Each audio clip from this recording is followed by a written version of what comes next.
नमस्कार, मी पंजाब डक. आज आहे 28 एप्रिल 2026 आणि मी माझ्या शेतामध्ये गावातल्या आणि या ठिकाणी शेतकऱ्याला अंदाज देणार आहे. कारण की काय झालं, राज्यात उन्हाचा तीव्रता खूप वाढली. तर राज्यातल्या सर्व शेतकऱ्याला सांगू इच्छितो, सर्व विभागातल्या सर्व शेतकऱ्याला सांगू इच्छितो की सध्या म्हणजे 28 तारखेपासून ते 10 तारखेपर्यंत चांगली तीव्र 10 मे पर्यंत चांगलं ऊन वाढत राहणार आहे. म्हणून हा अंदाज लक्षात घ्यायचा. म्हणून सर्वप्रथम आपल्या लहान मुलांची, वयोवृद्धांची, पाळीव प्राण्याची, पशुधनाची काळजी घ्यावी. कारण की काल परभणीमध्ये देखील एक बालक दगावला. त्याच्यानंतर अकोल्यामध्ये बऱ्याच अशा घटना उष्माघातामुळे घडत आहेत. म्हणून लहान मुलांना उन्हामध्ये फिरू देऊ नका. राज्यात चांगला आणखीन पारा वाढत जाणार आहे. काल देखील अकोला जिल्ह्याचं देखील मी म्हणलं होतं ना 47-48 पर्यंत जाईल, तर 47च्या पुढे 48 पर्यंत तापमान अकोल्याची नोंद झाली. पण हे लक्षात यायचं, परभणी देखील 44 होतच, आमच्या भागात देखील 44 होतं. तर आणखीन 10 तारखेपर्यंत चांगली तीव्र उन्हाची लाट राहणार आहे. म्हणून हे अंदाज सर्व शेतकऱ्यांनी लक्षात द्यायचा. मग राज्यात सध्या तरी पावसाचं वातावरण नाही, पण काय होतं, जर खूपच ऊन वाढलं, पारा समजा उंच गेला की काय होतं, तिथं अवकाळीचं म्हणजे स्थानिक वातावरण तयार होऊन त्या ठिकाणी पाऊस पडतो. काल देखील मेकर भागामध्ये, तुरळक भागात झाला, शेगावकडे झाला, इकडं संगमनेर पट्ट्यात देखील झाला. हे फक्त स्थानिक वातावरणामुळे पाऊस तयार होतो. ऊन वाढल्याच्या नंतर तिथं काय होतं, स्थानिक वातावरण तयार होतं.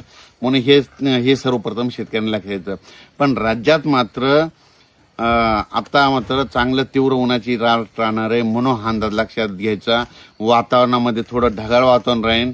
ढगाळ वातावरण राहण्यामुळे काय होणार आहे, गरमी वाढणार आहे. इतकी गरमी राहणार आहे की जशी मुंबईला जशी गरमी असते तशी आपल्या इकडे गरमी जाणवणार आहे. म्हणून हा अंदाज लक्षात घ्यायचा. राज्यात सर्व शेतकऱ्याला सांगू इच्छितो की राज्यात आता तर 40 दिवस राहिलेत पाऊस येण्यासाठी. आता 40 दिवस राहिलेत. म्हणून 40 दिवसामध्ये तुम्ही काय करा, ज्यांचं शेत दुरुस्त नसेल तर तुम्ही शेतीचे कामं करून घ्या. कारण की राज्यामध्ये पावसाचं वातावरण तयार झालेलं आहे. ऊन वाढत असल्यामुळे काय झालं की आपण आपल्या शेतीची मशागतीची रात्रीच्या वेळी कामे करून घ्यावी ट्रॅक्टरनं. कारण की दिवसाचं ट्रॅक्टर चालत नाही, कारण की तापमानच इतकं आहे की त्याच्यामुळे ट्रॅक्टर सुद्धा चालत नाही. म्हणून सर्व शेतकऱ्याला सांगू इच्छितो की तुम्ही तुमचं जसं वेळ भेटेल तसं ह्या 40 दिवसामध्ये शेतीचे कामे करून घ्या. पावसाचं काम करतो. आणि परत एक सांगतो की राज्यामध्ये 2026ला चांगल्या प्रमाणाचा पाऊस पडणार आहे. म्हणजे जेमतेम पडणार आहे, पिकाला लागल तसा पडणार आहे.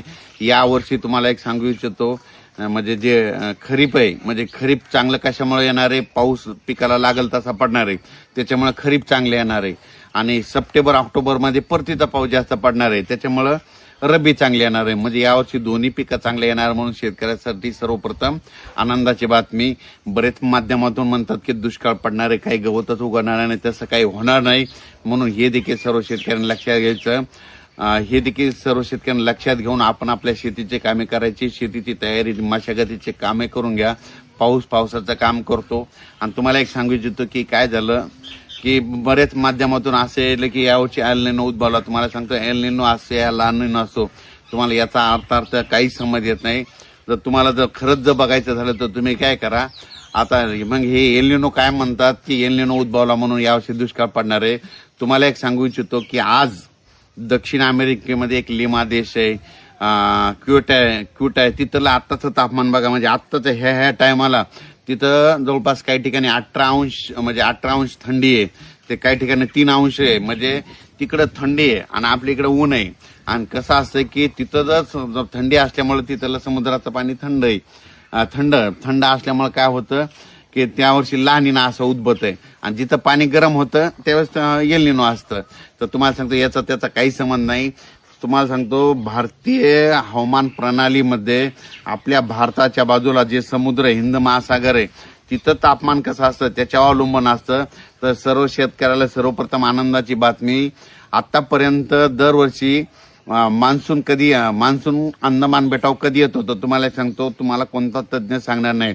दरवर्षी तुम्ही लक्षात घ्या, कधी 21 मेला येतो, कधी 20 मेला येतो आणि कधी 22 मेला येतो. ही दरवर्षीची मान्सूनची अंदमान बेटावर येण्याची तारीख आहे. आणि तिथून 10 दिवसाला मग केरळला येतो. 21 मेला जर आला तर तिथून 10 दिवसाला म्हणजे 2 जूनला केरळला येतो आणि तिथून 8 दिवसात मग मुंबईला येतो. असा हे मान्सूनचा अवधी असतो. पण यावर्षी शेतकऱ्याला सांगू इच्छितो की यावर्षी बघा 15 मेच्या दरम्यान म्हणजे 15 मेच्या दरम्यान मान्सून अंदमान 15 ते 20 मेच्या दरम्यान माझा तर अंदाज आहे 15 मेला मान्सून अंदमान बेटावर दस्तक देईल. 15 मेला जर आला तर तिथून कंप्लीट 10-12 दिवसांमध्ये 26-27 ला केरळ येणार आणि तिथून 8 दिवसांमध्ये 7 जूनला जवळपास महाराष्ट्रात पाऊस येऊ शकतो असं म्हणजे परिस्थितीनुसार दिसायलंय. म्हणून सर्व शेतकऱ्याला सांगू इच्छितो की तुम्ही शेतीचे कामे करून घ्या. पावसाचं काम करेन म्हणून आपण आपलं शेत तयार करणं सगळ्यात महत्वाचं आहे. यावर्षी पाऊस चांगला राहणार आहे, म्हणजे दुष्काळ वगैरे काही पडणार नाही, जेमतेम पडणार आहे.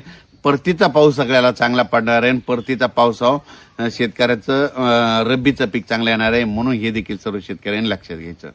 राज्यामध्ये तुम्हाला सांगतोय की उष्णता वाढलेली, आभाळ आलेले, आभाळामुळे काय व्हायलंय की गरमी वाढली, गरमी त्याच्यानंतर वारं सुटायलंय, वारं सुटल्याच्या नंतर उन्हाची तीव्रता वाढत जाती. त्याच्यामुळं जे वयोवृद्ध आहेत, लहान मुलं आहेत, पाळीव प्राणी, त्यांना म्हणा घराच्या बाहेर निघताना रुमाल बांधा. त्याच्यानंतर पाणी भरपूर प्या. त्याच्यानंतर काय शक्यतो काम असेल तरच बाहेर पडण्याचा पडू नका. कारण की काय झालं, उष्माघातामुळे बऱ्याच ठिकाणी उष्माघाताचे बळी अशा बातम्या येत आहेत. म्हणून स्वतःची काळजी घ्या, वयोवृद्धाची घ्या आणि खास करून पाळीव प्राण्याची काळजी घ्या. कारण की त्यांना सावलीमध्ये बांधा, झाडाखाली बांधा. म्हणून हे सर्व शेतकऱ्यांना सांगू इच्छितो.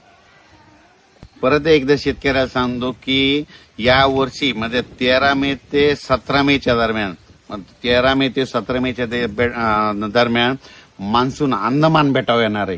म्हणजे ते अंदमान बेटावर जर 13 मे ते 17 मे आला की तिथून 10-12 दिवस केरळ यायला लागतात आणि तिथून 7 दिवस पुन्हा परत आपल्याकडे यायला लागतात. म्हणजे म्हणून म्हणतो शेतकऱ्यांनी आपण आपल्या शेतीचे काम करून घ्या. पावसाचं काम करीत आहे आणि यावर्षी तुम्हाला सांगतो दरवर्षी 19, 20, 21 मेच्या दरम्यान अंदमान बेटावर वातावरण तयार व्हायला सुरुवात होती. पण यावेळेस बघा तुम्ही 13 ते 17च्या दरम्यानच बघा तिथं वातावरण तयार होईल आणि मान्सून तिथं दाखल होण्याची चिन्ह आहेत. म्हणून हे सर्व शेतकऱ्यांनी लक्षात द्यायचं आणि आपण आपल्या शेतीची कामे करायची. धन्यवाद.